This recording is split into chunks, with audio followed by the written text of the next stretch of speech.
balita? Bakit malaya pa nagnakaw ng mali-maleta? Walang nananagot, bayad ng lider ang hukuman. Kaya hinaing ng tao ay di nyo matugunan. Paano man makukulong yung ulo mismo ang siyang utak? Minamanipula lahat maging ang nag-uulat. Yung kaso ay minekos-mekos ng buhayan niyang pinsan. Binaboy ang batas pagkat takot na madungisan.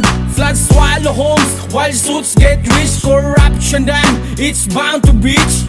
Villages vanish in muddy graves while palace shine on stolen waves. Pinagtatawanan ka na, di mo ba napapansin? Pati proyektong di sa'yo, pilit mong inaangking. Ganyan talaga ang adik, gusto laging magaling. Pati yung asawa mo, praning tila adik na rin.